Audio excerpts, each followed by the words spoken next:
Stay tuned for the Joan Quinn Profiles. As an editor for Andy Warhol's Interview, the Los Angeles Herald-Examiner, LA Style, and Detour magazines, Joan covered the social set, the Hollywood hotshots, the international art scene, the mysteries of food, the excitement of travel, and the fabulous world of fashion.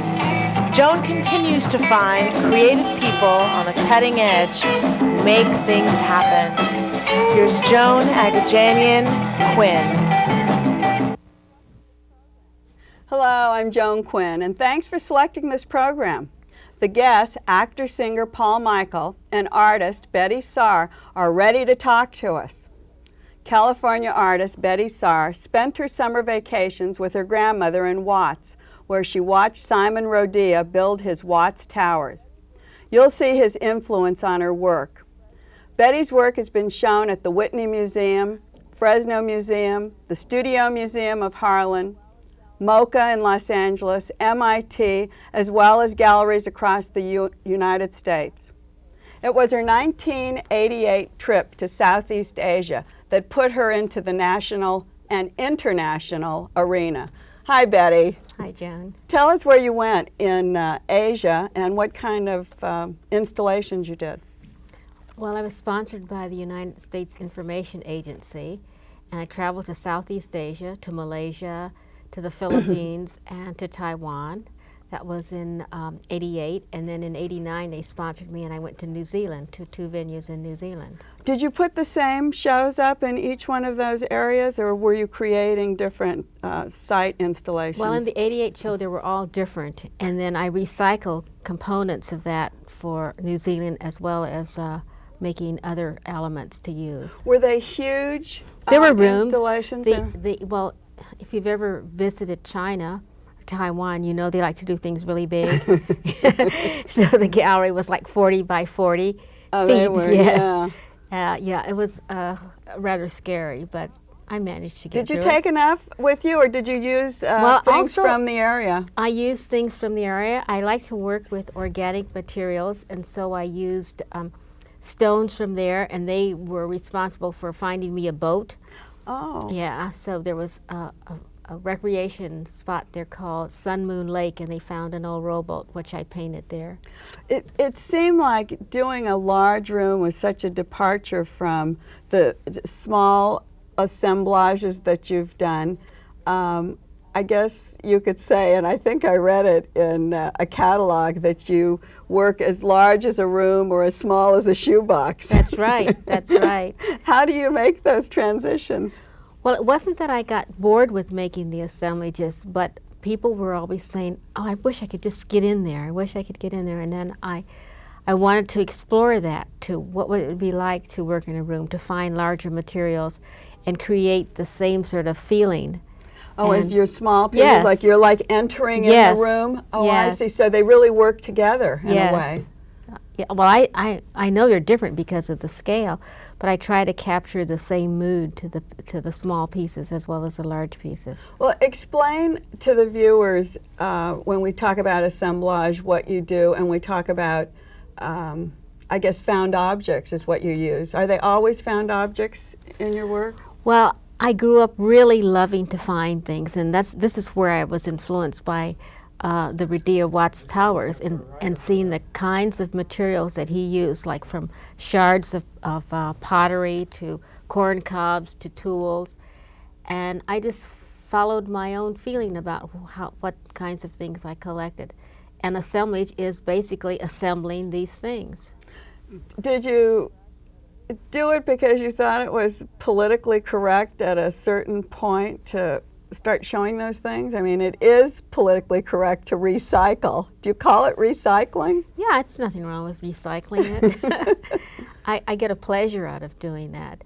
No, I just find these materials, and basically I guess I'm a narrative object maker because I like to tell stories with it. I like to say, like, oh, this was used for this, but now it's going to be reused for this. I see. So does each piece then reflect what you found or have a title that goes along the where you titles found are it? important.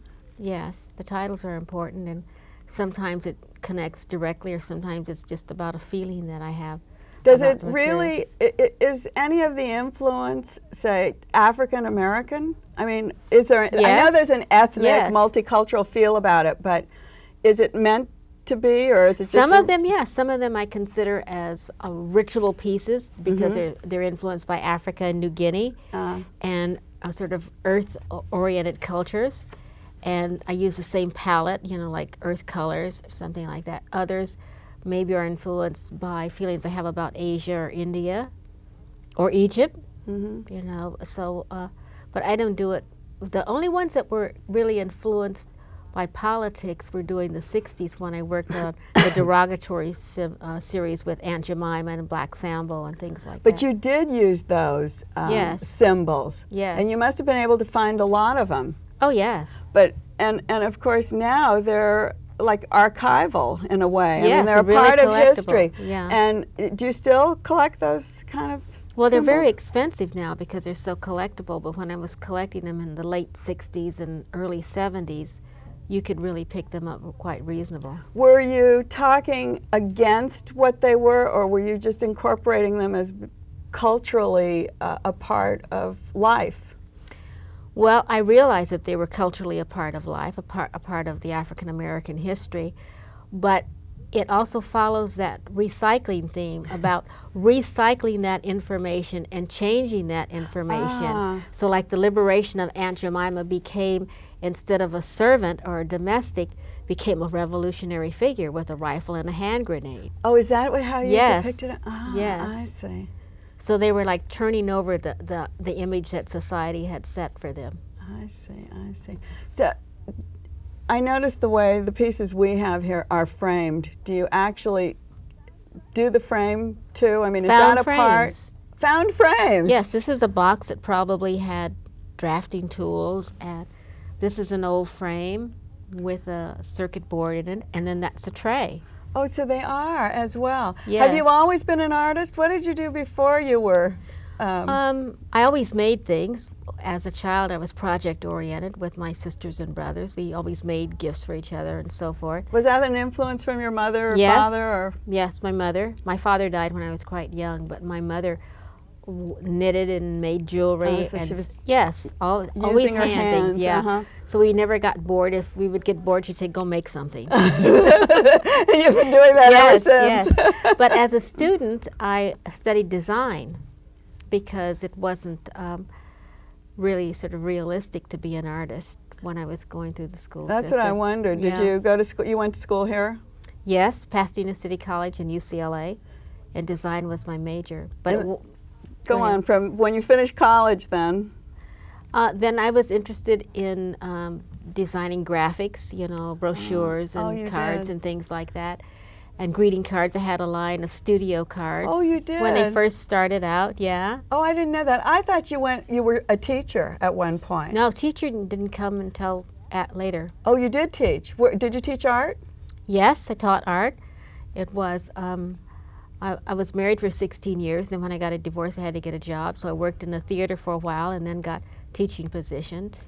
So it Taught was at always- Northridge State College and I see. Long Beach, UCLA, and Otis. Spent the longest time at Otis. Art But really Institute. in your field. I mean, really Yes, in the art but field. that was after my reputation as an assemblage artist grew, and then I could teach that. I see. Yeah. I didn't understand totally what the background was Yeah. and how it came about. You had a show at the Fresno Museum that was called My Secret Heart. Secret Heart, It was yes. called Secret Heart. Yeah. And there was a catalog that went along with Yes. the show. And I think the statement that you made was so wonderful. Would you read it for us? Okay. I love it. It's in the front of the The catalog. title comes from this piece that's on the cover, which is a bead and sequin piece that Bead and sequins? yes, fabricated in Haiti, and You my need your glasses? no. Oh, good. I know, I practiced. My secret heart. My secret heart is seduced by twilight. It remembers the colors of dreams, and it longs for solitude and the exotic. My secret heart is a wanderer. It sails the sea of imagination. It soars beyond the clouds, seeking the mysterious. It moves through time, dream time, and space, mind space. My secret heart seeks the dusty, musty, forgotten corners. It constantly haunts and hunts and collects, gathers objects, images, feelings. It mixes, matches, embellishes, simplifies, camouflages, fabricates to empower the ordinary, to invent artifacts. My secret heart bridges memory and vision. It pays homage to lost rituals of unknown civilizations. It expands horizons, only to condense them into a frame, a box, a room. My secret heart is ageless. It beats within the rainbow babe in the woods, and it dwells in the house of whispers. So beautiful. When Thank I you. read that last night, I was just so touched. It was really beautiful. Thank you. You for reading it. And it tells everything. As you were reading, I was looking at each of the things on the set, and it's in a box or in a room or something. Like when you walk in, it has that mystery about it. Are you influenced by a mysterious, occult kind of being? Well, I have always been interested in that, but I'm just not that involved with practicing things like that. But I am interested in the materials that I find, and also when someone makes an artifact in an African culture or a ritual object in another culture, what makes it up? It's usually something found, something from another civilization or another culture, and that's combined with something else, something organic. And I just think about that. How can I empower these objects, these ordinary pieces? And, you know, this dice, this plastic shoe or whatever, a feather or something. How can I combine it with something else to make it magical, to make the viewer be seduced to look at it and wonder what I was doing or what I'm trying to say? And why we're doing it. Yes, yes. The other thing that I found, there's like this, I hate to keep saying mystical, or interesting, because it just isn't right. But even the way you spell your name is different. How did that happen? Betye.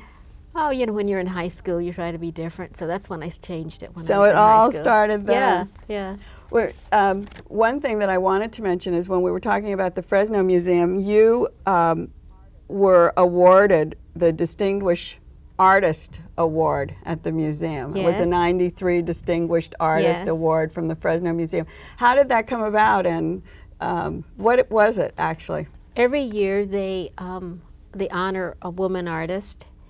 It's a group of, I can't remember how many are in this group, but a council of women. And they select one. Viola Fry's been one. Ruth Weisberg. But is it just women?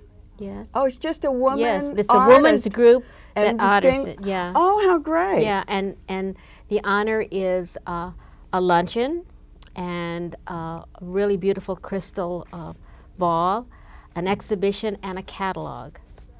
So that's wonderful. Yes. So congratulations. Yes. Thank you. Before we leave, I know you raised a family. You talked about having your family. One of your daughters is an artist, Allison? I have 3 daughters, and 2 of them are artists. Oh, 2 of them. Allison, I know. is the one that's best known. Yeah, she's in New York. And what are the other ones' names? Leslie does book art. She's with a gallery here in Santa Monica. And then Tracy assists her father, who does art restoration, and myself, and is interested in writing. So they're all involved in the arts, yeah. in the arts. And I'm glad that you were able to come and visit us today. Thank you, Jan. And thank you for being with us. And thanks to Betye Saar for being with us. And don't go away. Paul Michael will be on next.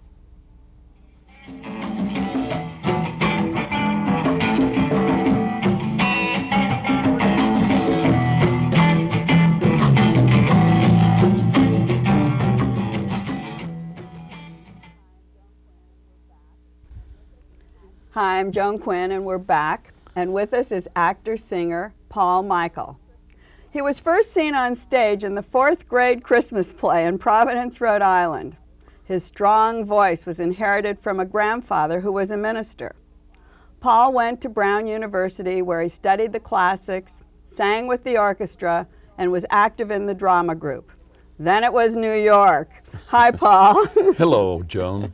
Tell us about New York and your opera training. I don't want to let that go. Well, I went to New York actually to become an opera singer. And while I was doing operas, with small opera companies throughout New York, one day I had just finished a lesson with John Brownlee, who was a baritone with the Metropolitan Opera. And I liked to sing Mozart a lot. And he was the expert on Mozart. So when I was finished with the lesson and on my way down past Times Square. And they say, if you go to Times Square, you'll run into somebody you know. And sure enough, I did run into a friend of mine who grew up with me and was a neighbor of mine in Providence. And I said, let's go and have a cup of coffee at the 46th Street Howard Johnson's, where a lot of actors go, But he said, well, I'm going to an audition. He said, so when I finish the audition, we'll go and we'll have a cup of coffee, so come on along. So I went along with him. We went to the Schubert Theater, and that's where the audition was. Well, there was a whole line of people there, and he went in and he sang. And I was listening to the people singing, and I said, gee, I can do that. So I said, how much do they pay? And he said, well, $87.50 a week if you're equity, And it was an open audition, so I put my name down and I got up and I sang. What did you sing? Did you sing opera? Well, no, but everyone was getting up and singing things like, I'm gonna live till I die. And I didn't have anything like that. I had a song called Song of the Open Road. It was a square song, but there was a G at the end. So they let me sing the whole thing to see, I guess, if I could hit the G. To see if you could hit the G? Yeah, so I did. What was, sing it a little bit. What is it? Well, it ends, and the song of the open road. And they said, wait a minute, what? This guy comes running up on stage. He says, what have you done before? And I said, well, nothing except stuff at the university. And he laughed and he said, hang around. So anyway, I did hang around, and they gave me a script, and I didn't even know what the show was.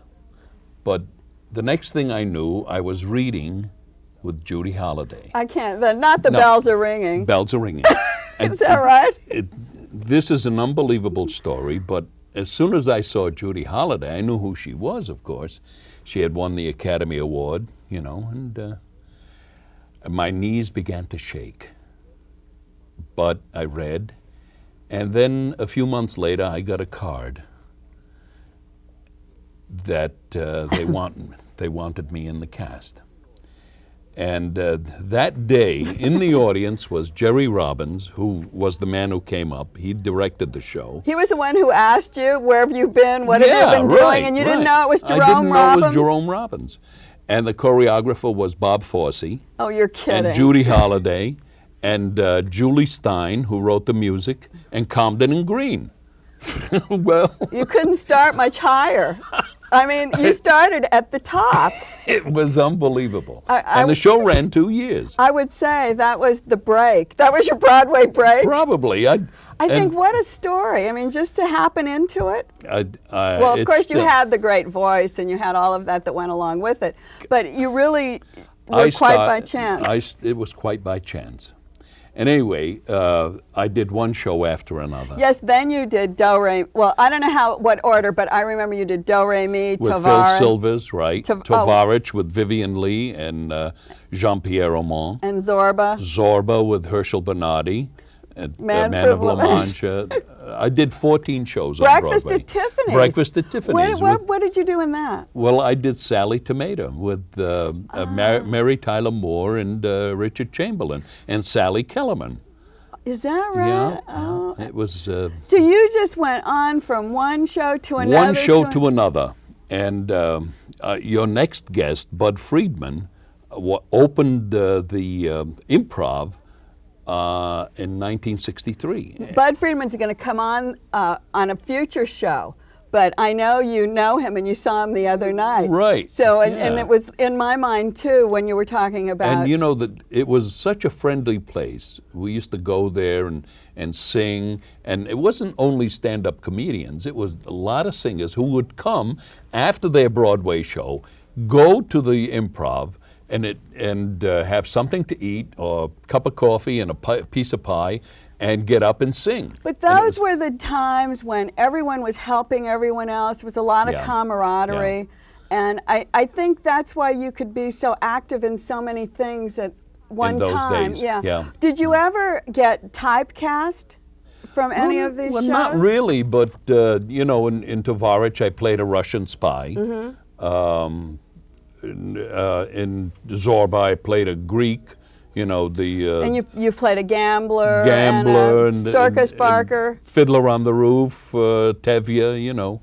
So I'm not typecast. I play the character roles. When really. you did Tevye, I think we have a photograph of you're being in bed with, I don't know who you're in bed that's with. right. Well, that was the dream scene, and that's a lot of fun. And every time I do it, every time I do it, it's done in a different way. And the picture you're showing now, that was in Ohio, Akron, Ohio, and we did it for 12 weeks, and we filled the theater. The theater is 1,100 seats.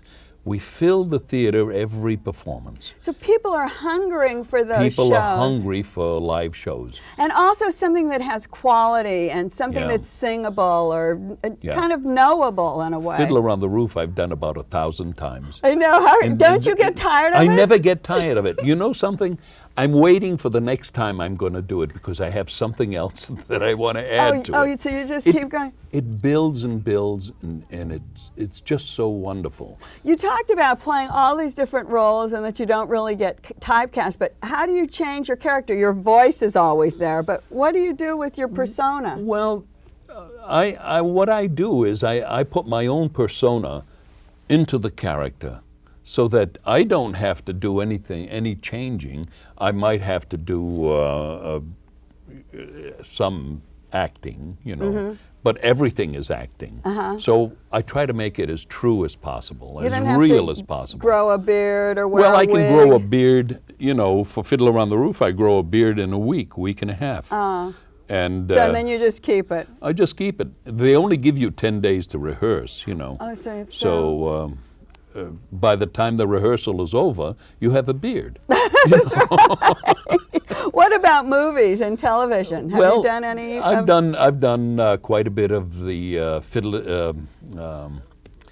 Hill Street Blues. I did the very first Hill Street Blues, and that was really a groundbreaker. It was a 2-hour show, and then I did 5 more after that.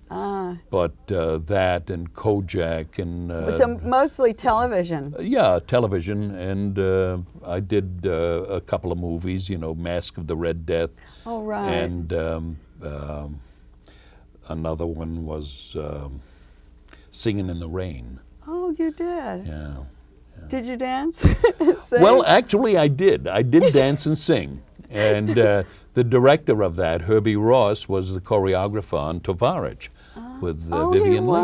Yeah. He's such a wonderful person. He is. He's so nice. I love Herb Ross. But so there you were, dancing and singing on the screen, on stage. You know what I said, singing singing in the rain? I meant Pennies from Heaven. Oh, Pennies from Heaven. Pennies from Heaven, yeah.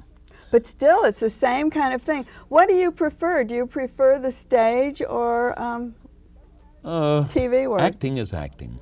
Doesn't matter to you? Doesn't matter to me. I love the stage because you can work on a character and really, really develop that character so that it becomes a real living, maturing kind of person. What happens when you do dinner theater? Because I know you do a lot of dinner theater. Sure. Well, you know, people look down on dinner theater, but That's why I wanted to bring it up. Theater is theater, And in Shakespeare's day, people brought their lunch, and they ate, you know, and they had their leg of lamb and bottle of ale. And talk about dinner theater, it happened during Shakespeare's time. So it's not distracting. To me, they don't eat while if you're doing a good show, people are just paying attention, and they really do. So this doesn't bother you? Doesn't bother me. You don't have that kind of saying, oh, what are they doing now, or what smell is coming up? No, I'm not too good, you know, to do acting anywhere in the country. Because it's in your blood. It's in my blood. I know. I think that's the part of it. And the reason it's in your blood is because I think you can do so much. You have such a wide scope. You speak so many different languages. Well, that has something to do with it. But I think I remember when we were doing Fiddler on the Roof in Ohio, a Black Baptist church bought out the house. Oh, how great. So we were kind of, we were wondering what kind of response we'd get. Well, it was the most wonderful, warm response you ever want to see. And I remember that when we were doing Sunrise Sunset, you know, it's after it's the wedding, and just before the big pogrom. But anyway, there we are singing is this the little girl I carried? Is this the little boy at play? And right in front of us, there was this couple, and they'd been married for some 50 years. And he reached over without looking, and he put his hand on her hand. Aww. And we could see it. Now, all the actors saw this, and there were tears coming down his eyes. See, it's so touching. And it really affected us, and that we could bring this to them. I don't care whether it's dinner theater or what, you touch people. And I think you've touched us today. You've taught us so much. I hate to say the time is over already. Oh my goodness. It is, but you've brought us the essence of what it's all about. And I thank you, Paul Michael. Thank you very much. And thank you for watching the show, and we'll see you next time.